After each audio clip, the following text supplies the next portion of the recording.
पुण्यश्लोक अहिल्याबाई होळकर यांच्या त्रिशताब्दी सोहळा आणि जन्मोत्सवानिमित्त राज्याचे लाडके मुख्यमंत्री माननीय देवेंद्रजी फडणवीस साहेबांच्या मार्गदर्शनाखाली जलयात्रेचं आयोजन करण्याचा निर्णय महाराष्ट्र शासनाने केला। यामध्ये जलसंपदा विभाग, जलसंपदा मंत्री माननीय विखे पाटील साहेब, सभापती माननीय राम शिंदे साहेब, माननीय गिरीश महाजन साहेब आणि सर्व पदाधिकाऱ्यांच्या माध्यमातून ही जलयात्रा यशस्वी बनवण्यासाठी अथक प्रयत्न मागच्या महिन्याभरामध्ये झालेले आहेत। माननीय मुख्यमंत्र्यांची संकल्पना होती की त्रिशताब्दी सोहळ्याच्या निमित्ताने पुण्यश्लोक अहिल्याबाई होळकरांनी जे काम जलसंवर्धनाचं केलं, लोकांच्या ग्रामीण भागाच्या आणि देशाच्या आणि महाराष्ट्राच्या जलसंधारणाच्या बाबतीत जे जे उपाययोजना त्यांनी केल्या तो संदेश समाजामध्ये जावा या दृष्टिकोनातून गोदा ते नर्मदा ही यात्रा आज सुरू होत आहे। त्र्यंबकेश्वर मधून माननीय मुख्यमंत्र्यांच्या हस्ते जलपूजन करून ती यात्रा सुरू होईल। चोंडी पुण्यश्लोक अहिल्याबाई होळकर यांचं जन्मस्थान, इथून माननीय राज्याचे उपमुख्यमंत्री एकनाथ शिंदे साहेब, सभापती राम शिंदे साहेब यांच्या माध्यमातून ही यात्रा जलपूजन करून इथून सुरू होणार आहे। 2 दिवसाचा प्रवास करत शिर्डी येथे दोन्ही यात्रा एकत्रित येतील। साईबाबांच्या या पावन भूमीमध्ये दर्शन घेऊन मग पुढे महेश्वर येथे या यात्रेची समाप्ती केली जाणार आहे। ही एक संकल्पना आहे की आज भारतीय जनता पार्टी आणि महायुती सरकार हे पुण्यश्लोक अहिल्याबाई होळकरांप्रती असलेली जे काय आपली भावना आहे ते नुसतं नावापुरतं नव्हे, पण त्यांच्या कृतीतून आणि त्यांचं कार्य पुढे नेण्यासाठी या सगळ्या यात्रेचं आयोजन करण्यात आलेलं आहे। मला विश्वास आहे की प्रत्येक गावामध्ये, रस्त्यामध्ये या यात्रेचं स्वागत करण्यासाठी प्रचंड नागरिक उत्साहामध्ये राहणार आहेत। ऊन जरी प्रचंड असलं तरी सुद्धा ही यात्रा यशस्वी होईल अशी माझी ठाम इच्छा आहे। दादा दुसरा प्रश्न होता, संसदेमध्ये म्हणजे जेवढे विरोधी खासदार आहेत त्यांनी मुख्य निर्वाचनचे जे आयुक्त आहेत त्यांच्या विरोधात पुन्हा एकदा अर्ज दिलेला आहे, आवाज उठवला आहे, कोणतरी त्यांच्या बदलीची मागणी होत आहे, कसं बघता? असा अर्ज देऊन बदल्या होऊ शकत नाही। निवडणूक आयोग ही स्वतंत्र यंत्रणा आहे। पहिले हेच विरोधी पक्षाचे खासदार आणि लीडर ऑफ ऑपोजिशन यांनी पहिला उद्रेक केला, मतदार याद्यांमध्ये घोळ आहे, याद नावं डुप्लिकेट आहेत, डबल नावं आहेत, इकडच्या गावाचा माणूस तिकडं आहे। अगोदर यांनी रान उठवलं, मग यांनी रान उठवल्यानंतर सरकारने निर्णय घेतला की याद्या दुरुस्त करायच्या। आता याद्या दुरुस्त झाल्यावर यांनी नोंदवलेले बोगस बांगलादेशी मतदार हे आज त्याच्यामधून वगळल्यानंतर हेच म्हणतायत की याद्या उडवल्या गेल्या। म्हणजे मला एक कळत नाही की यांचा नेमकी आरोप कसला आहे। हे मूळच घाबरलेले आहेत आणि ज्या पद्धतीचा प्रचार आदरणीय प्रधानमंत्री आणि माननीय गृहमंत्र्यांच्या माध्यमातून या 5ही राज्याच्या निवडणुकीमध्ये होत आहे, वेस्ट बेंगाल हे जी ताकद भारतीय जनता पार्टीने आमच्या कार्यकर्त्यांनी लावली ती खरंच अतिशय अभिमानास्पद गोष्ट आहे। निकाल आपल्या बाजूने आहे हे आम्हाला माहिती आहे, पण तरी सुद्धा संघर्ष करून जे आज कष्टाने कमवलेला जनाधार आहे त्याला कुठेतरी दिशाभूल करून इलेक्शन कमिशन, ईव्हीएम याला दोष देण्याचं काम ते करत आहेत। तर मला असं वाटतं की हे सगळं फसवेगिरी जनतेला माहिती आहे आणि म्हणून तुम्ही जो आक्षेप घेतला होता याद्यांवर तो याद्या दुरुस्त होत आहेत, तर याच्या पुढे फार जपून आक्षेप घ्या, अन्यथा मग काय आक्षेप घेतल्यानंतर त्याची दुरुस्ती करायला गेला त्यांचा त्रास वाढतो, हे आमचं अगोदरपासून म्हणणं होतं।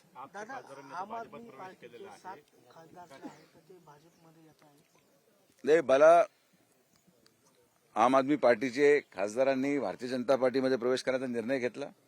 आदरणीय प्रधानमंत्र्यांचं नेतृत्व आणि देशामध्ये असलेली परिस्थिती, जे पक्ष एक असत्याच्या आधारावर उभे राहिलेले असतील, जे पक्ष आश्वासनाच्या आधारावर उभे राहिले असतील, जेव्हा ते आश्वासन अवास्तविक असतात तेव्हा ते पक्षाची अशीच अधोगती होती जशी आज आम आदमी पार्टीची आपल्याला पाहायला मिळते। एक असं आश्वासन की सामान्यांचं पक्ष आणि मुख्यमंत्री झाल्यानंतर 75 कोटी रुपये आपल्या घरावर खर्च करणं हे सगळं जनतेने पाहिलेलं आहे आणि त्याचा परिणाम आहे की त्यांच्या विचाराला धरून जे नेते हे सर्वसामान्यांचा पक्ष म्हणून त्यांच्याबरोबर जुळाले होते, आज त्यांना कदाचित कालांतराने लक्षात आलं की सर्वसामान्यांचे नेते म्हणजे आदरणीय प्रधानमंत्री नरेंद्र मोदी आणि म्हणून त्यांचं नेतृत्व स्वीकारलं आणि आज ते भारतीय जनता पार्टीमध्ये आले। मला आनंद आहे की अतिशय सक्षम लोक, राघव चड्डासारखे अनुभवी खासदार ज्यांनी जनसामान्य माणसाचे प्रश्न मांडले ते आपल्या आता बरोबर आहेत आणि यांनी अजून भारतीय जनता पार्टीचा विचार अधिक जनसामान्य माणसापर्यंत पोहोचण्यास मदत होईल।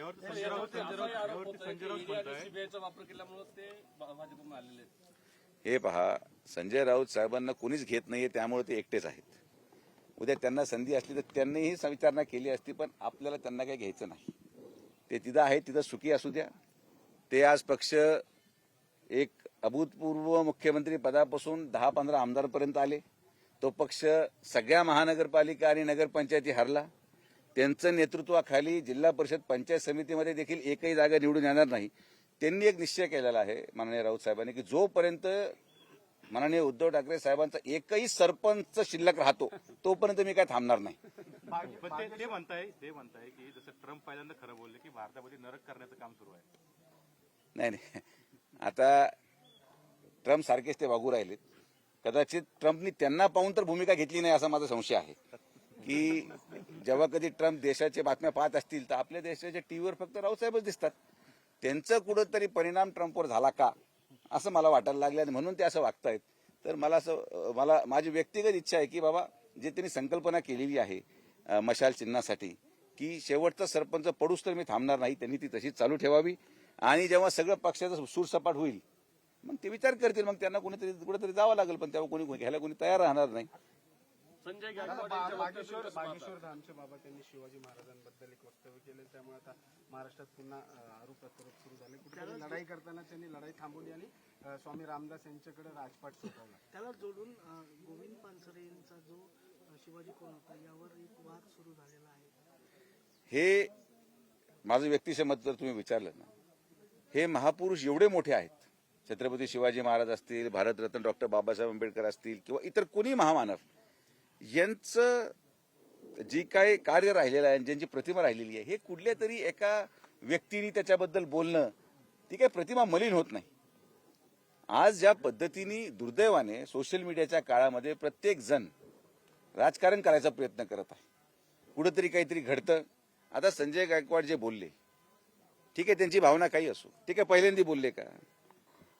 ते नेहमीच असं बोलतात. त्यांनी तर महाराष्ट्र सदनमध्ये माणसाला हाणलं पण होतं. मग अशा व्यक्तीच्या बोलण्याला गांभीर्य घेऊन कर्जत जामखेडचे विधानसभेचे आमदार कर्जत जामखेडचे तालुक्याचे आणि पाण्याचे प्रश्न सोडून पोलीस स्टेशनला जाऊन बसतात एफआयआर दाखल करायला का? कारण की फक्त मीडिया त्यांच्या मागे. स्वतःला टीव्ही समोर दिसण्यासाठी हे जे काही अनेक लोकांचे खटाटोप चालू आहेत, हे दुर्दैवी बाब आहे. छत्रपती शिवाजी महाराजांना कोणी बोलल्याने ते काय त्यांचं काय प्रतिमा असेल किंवा त्यांची जी भावना असेल ती काही कमी होऊ शकत नाही. जो सच्चा भक्त असेल, जो सच्चा शिवभक्त असेल, त्यांच्या अंतर्मनात महाराजांचं स्थान सगळ्यात उच्च स्तरावर आहे, जे कोणी खाली खेचू शकत नाही. पण हे दुर्भाग्य आहे की आता कोणीतरी तुम्ही म्हटले बागेश्वर धामवाला बोलले, त्याच्यानंतर अजून कोणीतरी येडा दारू पिऊन बोलेल, मग त्याच्यानंतर अजून कोणीतरी बोलेल आणि महाराष्ट्रामध्ये आपण त्याचा जाळपोळ करायचा हे संयुक्तिक नाही. महाराष्ट्र हे प्रगतशील देश आहे. जनसामान्य माणसाला या बाबतीत त्रास व्हावा, स्वतः महाराजांनी जर विचार केला असता, या गोष्टी पाहिल्या असत्या, तर ते स्वतः म्हटले असते की बाबा आता बोलायला काय, कोणी काही बोलतंय, पण त्यांनी काय कोणाची प्रतिभा संपत नाही. महाराजांचं कार्य हे पुरेसं आहे. आमच्या मनामध्ये आमचे आधारस्थान आणि आमची आत्मा आहे, त्यामुळे कोणाच्या बोलण्याने ते संपत नाही. महाराष्ट्रामध्ये जाणीवपूर्वक महापुरुष नावाने राजकारण केलं तर योग्य आहे का? हे तर सगळ्यात मोठं दुर्भाग्यपूर्ण गोष्ट आहे. महाराष्ट्राचं राजकारण जिथं प्रश्नावर झालं पाहिजे तिथं जातीवर चाललंय, धर्मावर चाललंय. महापुरुषांच्या या सगळ्या गोष्टींमध्ये आजही जनसामान्य माणसाचे प्रश्न कुठेतरी मागं पडत चाललेत.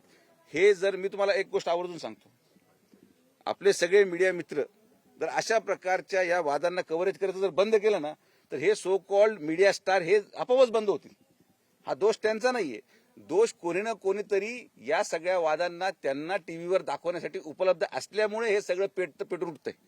तुम्ही ज्या दिवशी या लोकांना दाखवायचं बंद कराल त्या दिवशी महाराष्ट्रामध्ये काहीच होऊ शकणार नाही. ही वास्तविकता आहे. आमच्यासारखा माणूस आम्ही काम करतोय फील्डवर, आम्ही कधी गेलो नाही कुठं आपला शोबाजी मीडिया घेऊन. उलट मीडियाचं आमचं बांधवांचं एवढं प्रेम आहे माझ्यावर की ते मला पकडून दादा एक बाईट द्या, काय मी काहीतरी वादग्रस्त बोलत असेल. पण सांगायचं तात्पर्य काय की जनतेचं प्रेम मिळणं आवश्यक आहे. जनतेचे कामं केले तर आपण मतदान पडणार. तर कुठंतरी सोशल मीडिया बाजूला राहिली, पण आपल्या मीडिया चॅनलच्या बांधवांनी देखील अशा प्रकारचे जे प्रवृत्ती आहेत की आता स्वर्गीय अजितदादा वारले, अशा लोकांचे काही ठिकाणी इंटरव्ह्यू दिवसभर दाखवले गेले जे ग्रामपंचायतमध्ये सुद्धा पण निवडून येऊ शकत नाहीत. तर जो व्यक्ती ग्रामपंचायतमध्ये निवडून येऊ शकत नाही त्याला जर टीव्ही चॅनलवर 2-2 तास दाखवलं जात असेल तर मग ह्या गोष्टी याचं अनेक लोकांचं बळ वाढतं. तुम्ही माझी विनंती असेल की महाराष्ट्रात आपण सगळे राहत आहोत, आपले मुलं बाळं इथं वाढतात, तर आपली देखील जबाबदारी आहे की आपण या सगळ्या वस्तुस्थितीला समोर आणावं. बाकी तुम्ही सगळे मित्रपरिवारच आहात. माझं काम विनंती करायचं होतं, फक्त मला काय वाजू नका बाबांनो. धन्यवाद.